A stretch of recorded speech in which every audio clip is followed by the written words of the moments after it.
everyone, Sandy Sidhu here. Welcome to another episode of The Unstoppable Entrepreneur. With me today, I have Vernetta Freeney of WomenAreGameChangers.com, and I'm really looking forward to her sharing her story with us and how she got started. Welcome, Vernetta. Thank you for having me. So why don't we just jump right in and why don't you tell us a little bit about your business and how you got started? Okay, well, Women Are Game Changers began as a blog. I wanted to share stories of the everyday women that I knew who weren't getting mainstream media attention. So it came out of a hobby. I had just recently been forced to resign from teaching with the budget cuts that were going on. So I needed to fill my time. And a friend thought that was a great way for me to just fill my time while I was transitioning from being a teacher to whatever I was going to do next. So it started out as a blog. About 2 months later, I received an email. Someone wanted me to write for their site about what I was doing here in Houston. So that was my first paid opportunity. A few months later, I went ahead and just filed as an LLC because I wanted to be legal. Legal in that aspect. So what Women Are Game Changers does is help women understand the importance of connections. I host events, do blogs, do Twitter chats, Facebook chats. And so what I do is help women understand how your connection can take your business from an infant stage to a growth stage. That's awesome. And I couldn't agree more. I think, especially with the social media tools that we have available with us, beyond just, tweeting out our own content, I think it's a great way to connect with other people, just like we did. I mean, it was simply a tweet. You had tweeted, I think, one of my previous interviews, and from there I was like, hey, got me curious. I checked out your site, and I was like, awesome, I'd love to connect with you. So do you want to talk a little bit about how, what motivated that? When you say, how connections are what help us grow our business from an infant to full-grown business, what have you seen as a result of your own personal experience? I would say that I personally have grown. I've grown my business. This year I will expand outside of Houston. I will be in 5 other markets later this year hosting the live event. And the ladies who've come to Fusion here in the past, their businesses have also grown. For one instance, I'm not going to say who her business is because she's still finalizing some things, but we met and she was a vendor at an event. She was just doing it as a hobby at the time. Fast forward maybe 7 months later, I think, since we've met, she is inside of a commercial kitchen. Her business will be full-time this year. So just being able to show her how to make those connections to get into the kitchen, to market her business, different things like that, showing her how to meet the right people and how to make the right connections. She went from a hobby to now she's going to do that full time. She's already put in for her severance at her job. Wow, that's amazing. So now to the people who are listening to this interview and are kind of maybe new to this idea of, well, not new, but relationship building and networking may not be something they do often. What would be some of the recommendations you have to sort of getting started? What steps should they take? Believe it or not, they actually do it all the time. They just don't know it. A lot of people think networking is going to the happy hour events. That is just one part. Speaking to your neighbor just in casual conversation can lead to an opportunity that you may not have even known about or considered. So relationship building can happen at any time, in the grocery store, at a conference, at a happy hour, speaking to your neighbor. It's just all about how you handle the conversation. Mm-hmm.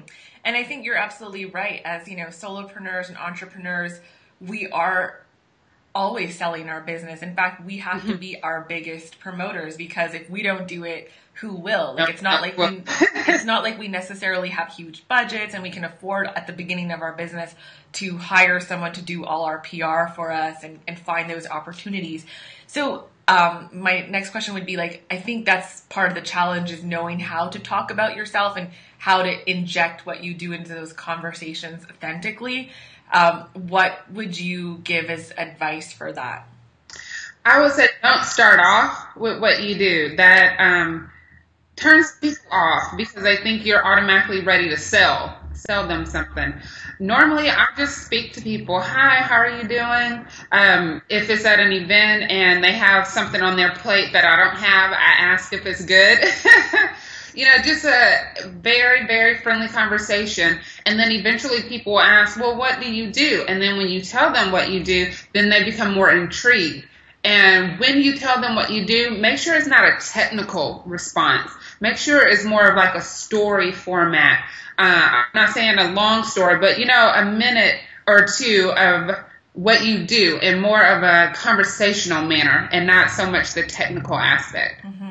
I think you totally nailed it there, because I think too often what happens is that we speak in the terms that sort of we understand, but might not necessarily our target audience or the person we're talking to may not refer to it in the same way. So it's like, I think you said, it's identifying that story and maybe even that pain point that potential person might be experiencing.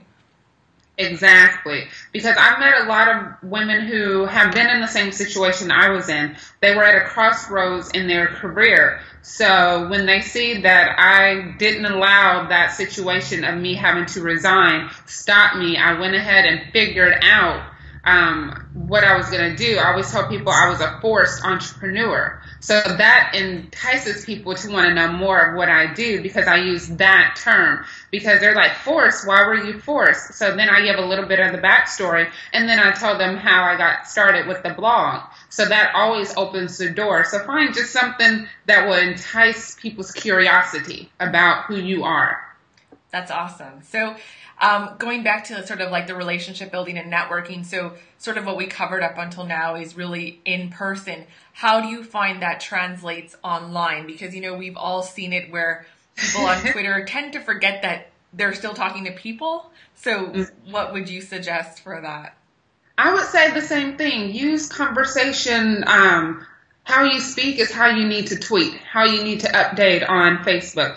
On Facebook, I share a lot of what I'm going through. If I had a rough day, I had a rough day. I don't want people to think that they see I have an award, that it was just easy to get there. No, I get no's every day. I have obstacles I face every day. So I share a little bit of that, and I also share my personal story. The same thing with tweets. I make sure that it's conversational. It's not always me posting about women are game changers. I do post about women are game changers, but you're going to get to know who I am. You're going to get to know that I love the Dallas Mavericks. I think on Twitter, everybody knows that by now. So they get to know who I am outside of business. And if you like that person outside of business, you may want to know who that person is inside the business as well. Mm-hmm. And I think that's a testament to also like word of mouth and referral. Like people tend to, work with people that are similar to them or share similar interests. And then when you can bridge that gap, like starting the conversation about the Dallas Mavericks. With me, that might not mean a lot because I'm not really into sports, but it's like finding that commonality, that thing that brings people together. Then you talk about your business. But too often I find, especially on social media, people just kind of jump in right away, talk about themselves, and you have to kind of think of how that would be in real life. Like, I would never show up at an event and just charge into the middle of a conversation and be like, I'm Sandy Sadu and this is what I do. But I feel like we forget that online and that it's sometimes lost.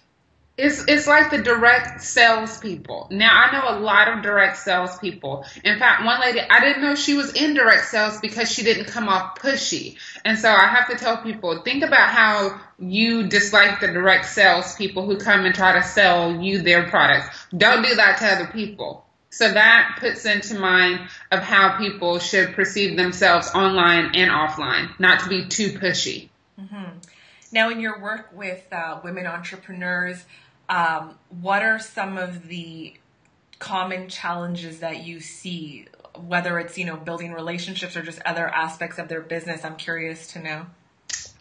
Well, a lot of them say it's capital, which is not always the case. Because if you want something, you will figure out how to get that money to make it happen. If you want that new pair of shoes, you're going to figure out how to get that money to pay for those shoes. So the same goes for business. So that's what a lot of them say, but that's not the case. A lot of it is fear.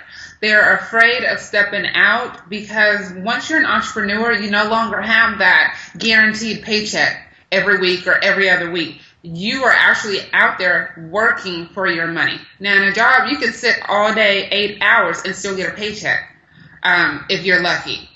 But as an entrepreneur, you sit around 8 hours a day and do absolutely nothing, you won't have anything to show for it. So a lot of it is fear. They're afraid because they have families, they have responsibility, that if they do their dream, then it might affect other people. Mm-hmm. No, you're absolutely right. I think when we're in a 9-to-5 job, there is like a sort of barrier between, a sort of shelter almost between the work and doing where the work comes from. So, you just do your work. You don't necessarily have to worry about, okay, what's in the pipeline. Someone's going to take care of that. But suddenly when you're doing your dream or you're an entrepreneur, there's like, it's almost removing that safety blanket, right? Like, there's nothing between you and the work and the person who might say yes or no, right? Exactly, because you're responsible for every aspect, from answering the phone, emails, strategy, marketing, social media, going out to events, everything related to your business you have to do in the beginning, unless you already have that startup capital. And most women don't. So they're in new roles, I would say, in roles that they're not familiar with. So that's another hesitation women have, that they're not good with budgets. I'm not too good with money, but I understand it. But I still hired a CPA. I hired a lawyer to make my contracts, even though I made some and they looked okay. I still wanted them to be legally sound. So I went ahead and put that into my budget to have a lawyer draw up contracts for things that I wanted to do. So then, like, since you've identified or you've seen that fear is like a common denominator or something that many women entrepreneurs face, how do you, what is your advice to them? Like, how do you kind of flip the switch and move from like fear to confidence, or, more courageous in making decisions? I don't push them too much. Like the instance with the lady who put in her severance packets, who went from hobby to now she's going to do it full time this year. I didn't push. Every time I held an event or anything related to her business, because she makes desserts, I would send her that information. And she even drove all the way to San Antonio to listen to a lady I told her she needed to hear.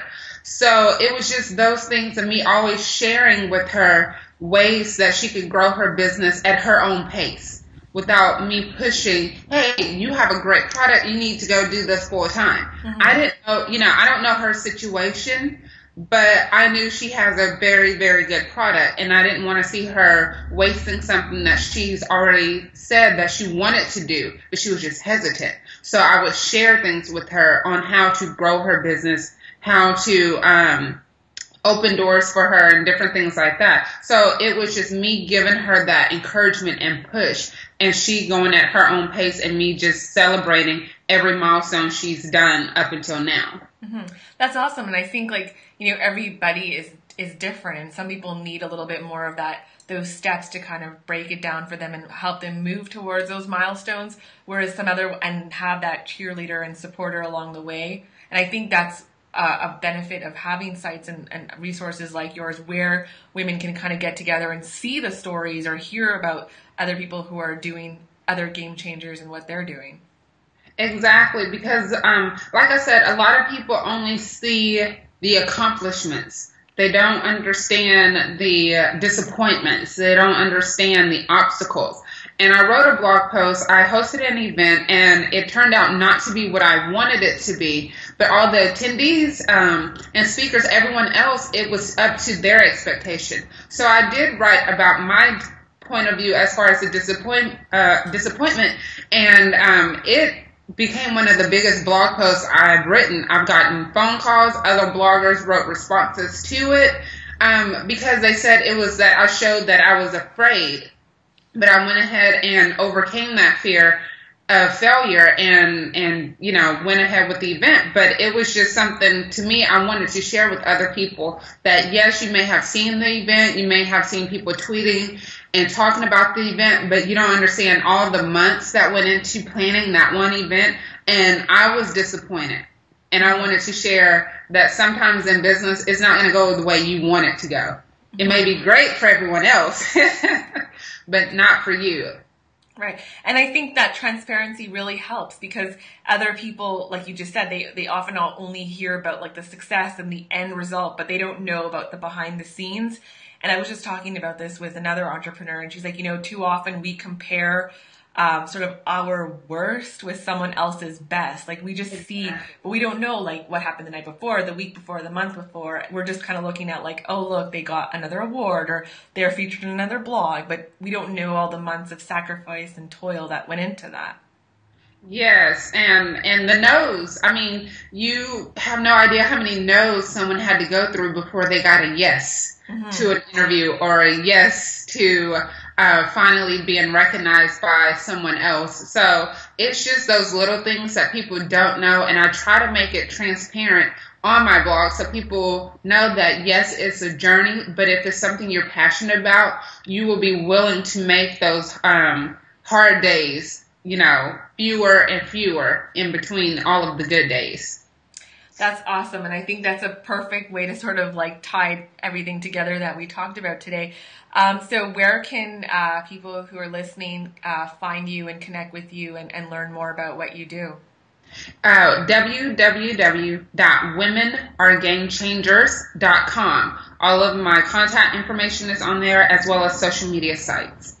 That's awesome. Well, thank you so much for sharing your insights with us today and all about, the tips on, relationship building and how we can use that to reach out to more people and grow our business. I'll definitely link your website and your social media in the notes so that people can go over and check out your resources and learn more about you. Thank you so much. Thank you for having me. Thank you so much.